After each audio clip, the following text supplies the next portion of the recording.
Hello and a very warm welcome to Rajya Sabha television this Monday morning. You're watching the breakfast news with me, Frank Pereira. Here are the headlines. BJP resolution underlines welfare of weaker sections. Prime Minister reaches out to Muslims, says don't treat them as vote banks, treat them as your own.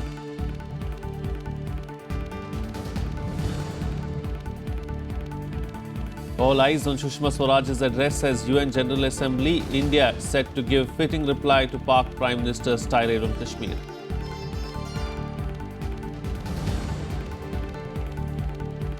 Vice President Mohammad Hamid Ansari to embark on a 5-day two-nation tour of Nigeria and Mali today. Visit to garner support for India's push for global convention against terrorism at the UN.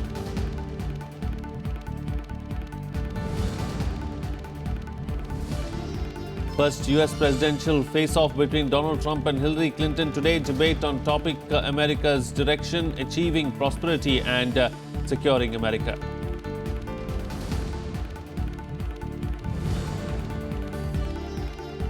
And killings continue in Syria, 85 dead and 300 wounded as government forces continue to pound Aleppo. This as UN Security Council holds crisis meet to discuss offensive.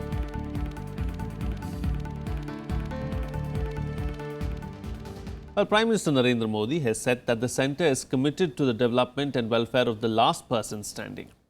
Now, addressing the BJP Council meet in Kozhikode in Kerala on the concluding day on Sunday, the Prime Minister said that the party stands firmly behind the ideal of Antyodaya given by the ideologue Deen Dayal Upadhyay.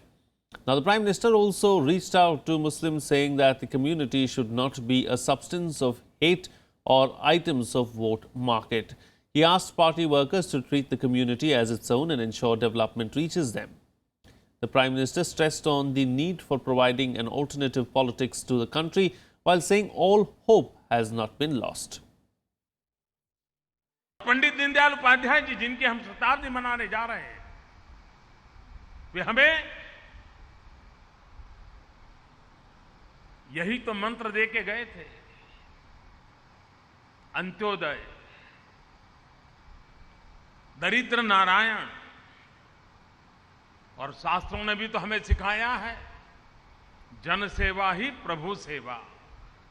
Minority की तरफ देखने का दृष्टिकोण क्या हो। मैं 50 साल पहले पंडित दीनदयाल उपाध्याय जी ने जो कहा था, ताकि जिन लोगों को गलतफहमी हो उनको सोचने के लिए मजबूर करने वाली बात है। पंडित दीनदयाल उपाध्याय जी ने कहा था, मुसलमानों को न पुरस्कृत करें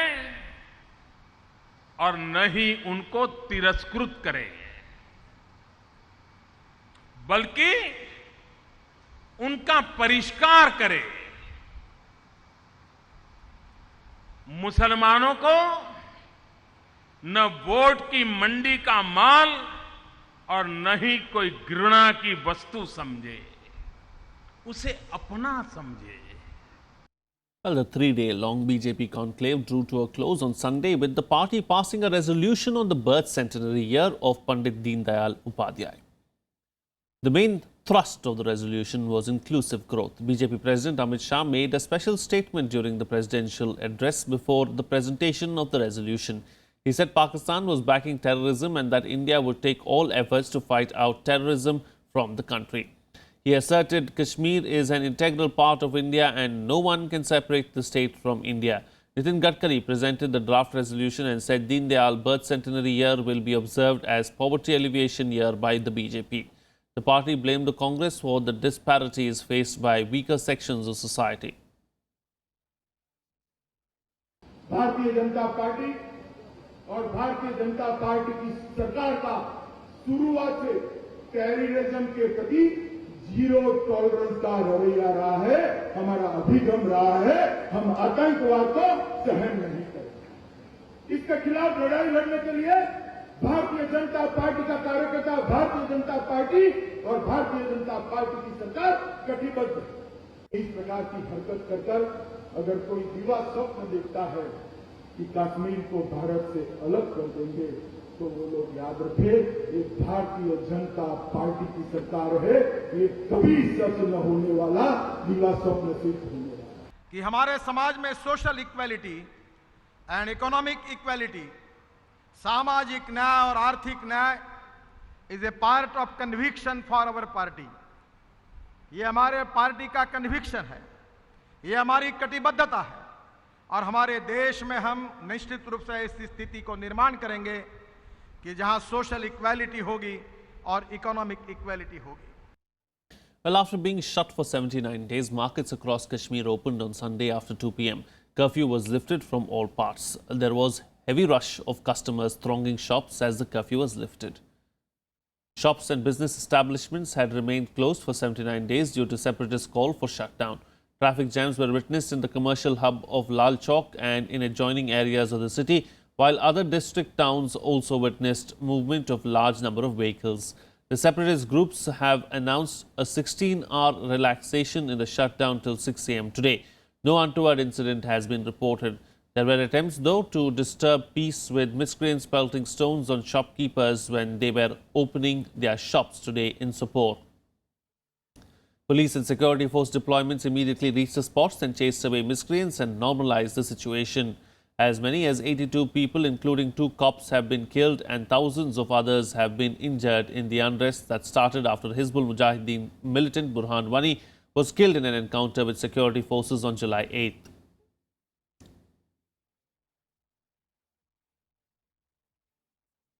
Well, Prime Minister Narendra Modi has reiterated those guilty for the Uri militant attack will not go unpunished. Modi said this in the 24th edition of his monthly Mann Ki Baat radio program on Sunday.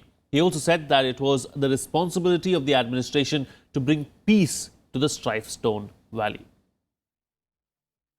इस कायराना घटना पूरे देश को झकझोरने के लिए काफी थी। देश में शोक भी है, आक्रोश भी है और ये क्षति सिर्फ उन परिवारों की नहीं है जिन्होंने अपना बेटा खोया, भाई खोया, पति खोया। ये क्षति पूरे राष्ट्र की है और इसलिए मैं देशवासियों को आज इतना ही कहूंगा और जो मैंने उसी दिन कहा था मैं आज उसको फिर से दोहराना चाहता हूं कि दोषी सजा पाकर के ही रहेंगे। कश्मीर के नागरिकों की सुरक्षा ये शासन की जिम्मेवारी होती है। कानून और व्यवस्था बनाने के लिए शासन को कुछ कदम उठाने पड़ते हैं। मैं सुरक्षा बलों को भी कहूंगा कि हमारे पास जो सामर्थ्य है, शक्ति है, कानून है, नियम है, उनका उपयोग कानून और व्यवस्था के लिए है। कश्मीर के सामान्य नागरिकों को सुख चैन की जिंदगी देने के लिए है और उसका हम भली भांति पालन करेंगे। Meanwhile, all eyes are on External Affairs Minister Sushma Swaraj, who will articulate India's response at the UN General Assembly today. Swaraj, in her address, is expected to deliver a stinging response to Pakistan Prime Minister Nawaz Sharif's tirade on Kashmir. India's strong right of reply to his speech called Pakistan home to the Ivy League of terrorism and a terrorist state that commits war crimes by using terrorism as an instrument of state policy. India has been keeping the focus on its primary concern on terrorism at the UN summit, and Sushma is expected to take it to its conclusion. UN ने तो मैं समझता हूँ अपने तरीके से जवाब दे ही चुका है। जितने मुल्क हैं, आपने सारे भाषण सुने, उन भाषणों में एक बात बहुत साफ है कि पाकिस्तान की वाणी जो है या पाकिस्तान का जो आर्गुमेंट है उसका कोई टेकर नहीं है। और हमने जो टेररिज्म के ऊपर बात कही है, जो प्रधानमंत्री बात कही है, जो सुषमा जी बात कर रही है, बार बार कर रही है, उसका असर तो आप देख रहे हैं ना, उसका असर तो आपके सामने है ना। दुनिया अब उस बात को समझने लगी है और कह रही है कि हाँ, हम जो कह रहे हैं सही कह रहे हैं, क्योंकि हम ईमान से कह रहे हैं, हम अपनी ईमानदारी से कह रहे हैं, हम सबूत के बेसिस पे कह रहे हैं। Well, India will ratify the Paris Climate Change Agreement on October 2nd. This was announced by the Prime Minister during his address to the BJP National Council in Kerala on Sunday. The sudden announcement will give momentum to implementation of measures at international level to control global warming. Modi said he had chosen the date, which is next Sunday, as Mahatma Gandhi's life was an example of minimum carbon footprint. During the Paris climate meet in December last, more than 190 nations had agreed on setting ambitious goals for capping global warming and funneling trillions of dollars to poor countries facing climate catastrophe. The pact will come into force after it is ratified by at least 55 countries that account for 55% of global greenhouse gas emissions. Talking about the need to ratify the COP21 decision, Modi said that there is a looming threat due to global warming to many coastal countries and cities. The US welcomed the surprise decision. US Ambassador to India, Richard Verma, tweeted the US's appreciation of India's move. He tweeted, and I quote, "We welcome the news. India will join the Paris Agreement on October 2nd. Congrats, Prime Minister Narendra Modi, for your leadership to act on climate," unquote. आज मैं 25 सितंबर पंडित दीनदयाल उपाध्याय की जन्मशती पर पूरे विश्व के सामने घोषणा करना चाहता हूं कि 2 अक्टूबर, एक सप्ताह के बाद, महात्मा गांधी की जन्म जयंती पर भारत COP21 के जो निर्णय किए गए हैं, जिसमें भारत ने अपनी जो जिम्मेवारी उठाने का फैसला किया है, उसको हम 2 अक्टूबर को रेटिफाई करेंगे, क्योंकि महात्मा गांधी का जीवन मिनिमम कार्बन फुटप्रिंट वाला जीवन था। ये बहुत महत्वपूर्ण है कि पेरिस समझौता आखिर रेटिफाई होगा और भारत ने उसमें भी प्रमुख भूमिका की है। खुद होकर घोषित किया है कि 2 अक्टूबर को हम रेटिफाई करेंगे। Moving on now, Vice President Mohammad Hamid Ansari will embark on a 5-day tour of Nigeria and Mali from today. The visit is expected to strengthen India's bilateral engagements with the two West African nations. The visit is also likely to garner support for India's push for global convention against terrorism at the United Nations. Vice President Mohammad Hamid Ansari embarks on a 5-day visit to Nigeria and Mali from today. He is being accompanied by his wife Salma Ansari, Minister of State for Finance Arjun Ram Meghwal, 4 MPs and senior officials for the tour. The Vice President will go to Nigeria first at the invitation of Vice President Yemi Osinbajo. In Abuja, Ansari will hold talks with Nigerian President Muhammadu Buhari, Vice President Osinbajo and other officials. He will deliver an address at the National Defence College of Nigeria and the Joint Business Forum at the University of Lagos. The Vice President will also inaugurate the High Commission of India Chancery Complex at Abuja and interact with the members of Indian community both in Abuja and Lagos. India and Nigeria are expected to sign a number of agreements during the visit. The President of Nigeria, along with a high-power delegation, had participated in the 3rd India-Africa Forum Summit held in New Delhi in October 2015. Honorable Vice President's visit intends to further strengthen the strategic partnership between the two countries, expand and diversify bilateral economic engagement, and explore new avenues of partnership on a wide range of issues of shared common interest. On the second leg of his trip, Ansari will go to Mali on 29th of September at the invitation of its Prime Minister Modibo Keita. Here Ansari will meet the country's President, the Prime Minister and also address the National Assembly. It is noteworthy that Mali is crucial to India's interests in the field of investment and fight against terrorism. India has been a steadfast partner of Mali's reconstruction efforts, development and growth. India has extended 7 lines of credit amounting to US $353.60 million to Mali. 5 of the LOC projects have been implemented in the areas of agriculture machinery, electrical transmission and distribution, and supply of railway coaches and locomotives. Nigeria and Mali, two Muslim-dominated West African nations, are important for India's strategic interests, with Nigeria especially crucial for the nation's maritime security. At a time when India is looking to isolate Pakistan in the United Nations and other international fora, the two nations can prove to be pivotal in India's endeavours. This is Akhilesh Suman's report for Rajya Sabha TV. Well, it's time for a short break now, but news and updates will continue on the other side. Stay tuned. We'll be right back.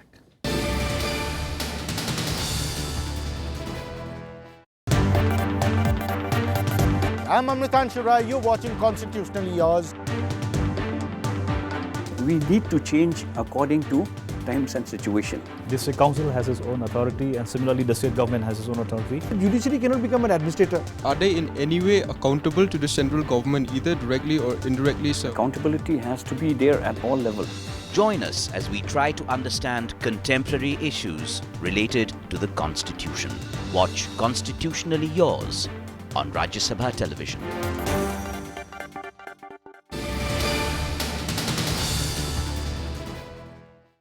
Welcome back. You're watching Rajya Sabha television. Well, the flood situation in several parts of South India is grim. In Telangana, the death toll in rain-related incidents has gone up to 11, with 8 deaths reported in Medak district and 3 others in Warangal. In view of the flood situation, Chief Minister K. Chandrasekhar Rao has asked the ministers to work in coordination with the district-level officials and ensure the evacuation of people from the low-lying areas to safer places. The Chief Minister also directed Warangal District Administration to be on high alert as the river Godavari is in full spate. With heavy rains lashing Andhra Pradesh, 9 people have died so far. Chief Minister N. Chandrababu Naidu conducted an aerial survey on Sunday for the second consecutive day and promised all help from the state government. The Chief Minister interacted with the locals and directed the officials to ensure necessary relief like food and drinking water are provided to the rain-hit people. Meanwhile, in Karnataka, 3 teams of the NDRF have been deployed in Bidar, Kalburgi and Bengaluru districts. NDRF team deployed at Kalburgi carried out a flood rescue operation and evacuated 21 marooned persons to safer places.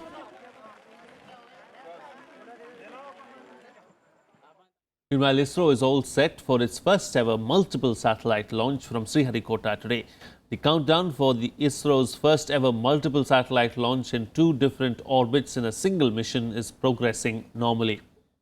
The proven workhorse of ISRO, the PSLV C-35 with 8 satellites on board, is scheduled to lift off at 9:12 a.m. today.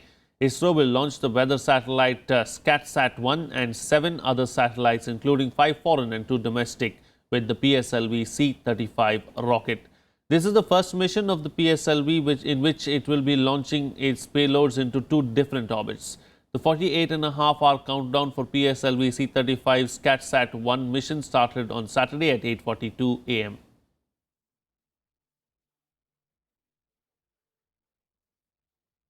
Well, in other news now, the Home Ministry has lodged an FIR in connection with the missing documents related to the controversial Ishrat Jahan alleged fake encounter case. An Under-Secretary serving in the Home Ministry has filed the FIR asking police to probe why, how and under what circumstances 5 documents related to the case went missing.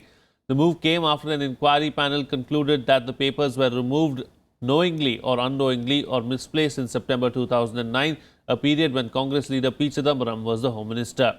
The panel said only 1 paper out of the 5 documents related to the controversial alleged Ishrat fake encounter case that went missing from the Home Ministry was found. The lodging of the FIR is expected to escalate political slugfest between the BJP and the Congress. The BJP has been accusing the Congress of lowering the fight against terror by filing the second affidavit on the case during the UPA regime. The second affidavit, filed in 2009, was different from the first one and had said that there was no conclusive evidence to suggest that Ishrat was an LET operative. नहीं, उसमें आश्चर्य की क्या बात है? कोई सरकारी दफ्तर से फाइल गायब होता हो, उस पे एफआईआर होने में आश्चर्य क्या है यार? एफआईआर होना ही चाहिए था, इसलिए हुआ है। एनकाउंटर असली थे, सच्चे थे, तो वो जो सत्य है अभी 99% तो बाहर आ गया है। अभी 1% जो सत्य है जिसको छुपाने की कोशिश की गई है, तो वो सत्य को छुपाने की कोशिश के अंतर्गत कुछ फाइलें इधर उधर कर दी गई है और उसके संदर्भ में केस दाखिल हुआ है, तो कानून के अंतर्गत हुआ है। Here's a look now at the news and events slated to take place during the course of the day in our segment The Day Ahead. The Supreme Court will hear the pleas challenging the bail granted to RJD leader Mohammad Shahabuddin by the Patna High Court. Earlier on September 19, the Apex Court had sought a response from Shahabuddin on a separate plea filed by Chandrakeshwar Prasad, the father of 3 youths who were brutally killed allegedly by henchmen of the controversial politician. The Apex Court will also hear a separate plea filed by the widow of journalist Rajdev Ranjan, who was murdered in Siwan allegedly at the instance of Shahabuddin, seeking transfer of the case to Delhi.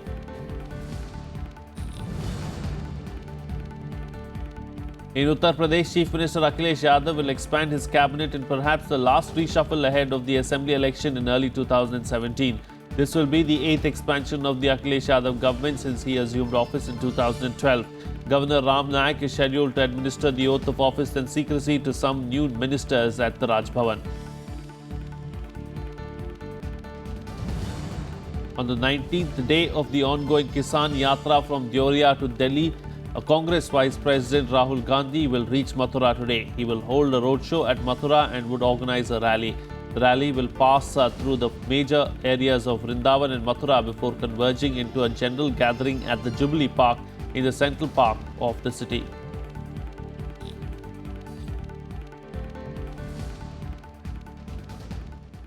Some international news now. In Syria, government forces continue to pound rebel-held eastern Aleppo. On Sunday, at least 85 people were killed and 300 others wounded as a result. Hundreds of airstrikes have pummeled the city.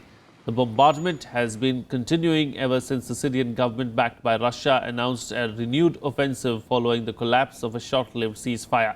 The attacks came even as the UN Security Council held a crisis meeting on Sunday to discuss the offensive on Aleppo. At the meeting, diplomats exchanged fiery words. While the US accused Russia of engaging in barbarism in Syria, Russia hit back, saying that the US-led coalition support for rebels was hampering humanitarian efforts. The United States, Britain and France had requested the UN emergency session. Despite the bickering between US and Russia, UN hoped that a solution could still be found with the talks, though it added that Syrian government's use of airstrikes may amount to war crimes.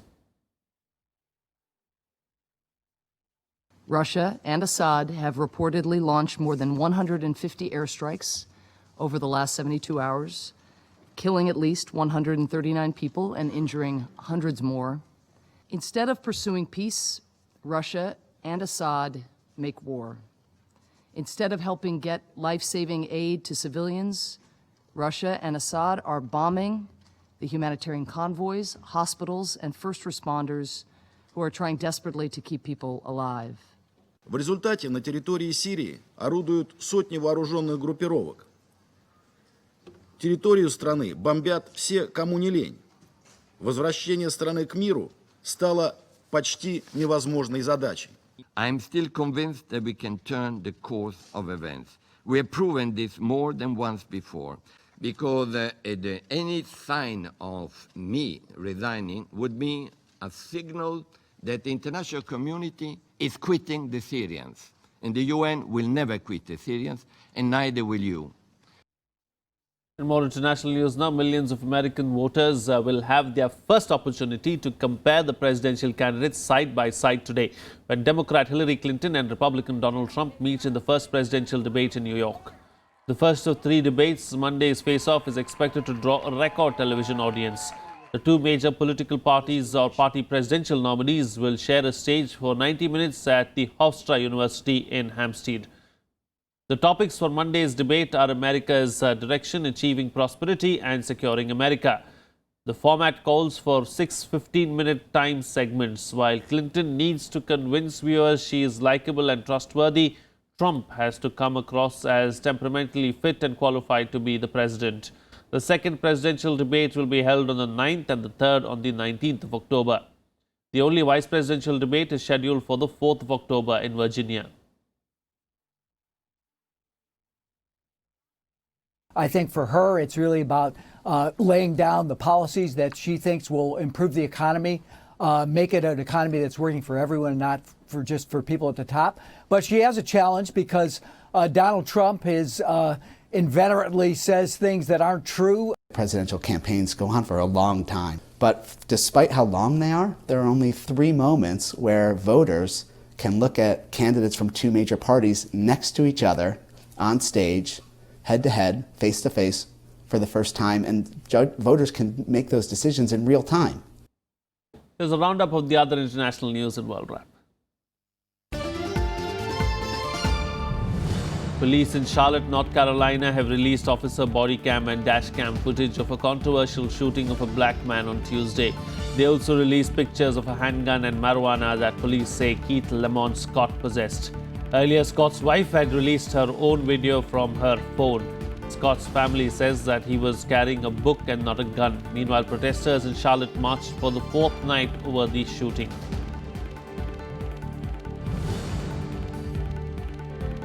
The disputed leader of the Nigerian Islamist group Boko Haram has released a video message denying he was killed or badly wounded in an airstrike. Abu Bakr Shekau appeared healthy in the video, which is not clear when it was recorded. In August, the Nigerian army said that Shekau had been seriously wounded in an air raid. Earlier this month, the Islamic State group to which Boko Haram had pledged allegiance announced that Shekau was being replaced as leader.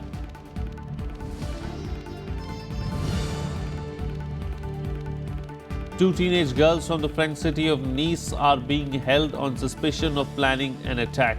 While searches failed to find any weapons at their homes, the teenagers have admitted that they had been in contact with French jihadists based in Syria and Iraq. The two teenage suspects live in the same area of Nice as Mohammed Bolhel, who drove the truck that killed 86 people in the city on July 14.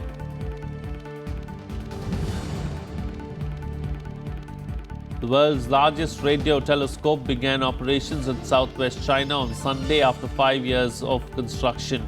Chinese scientists reported that the giant dish, which measures 1,640 across, is complete and has received its first signals from space. It will now take 3 years to calibrate the instrument so it can become fully operational.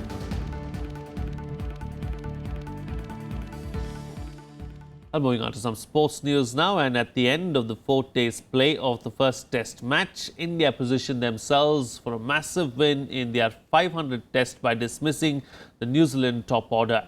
At the end of day's play, New Zealand were on 93 for 4 in their second innings.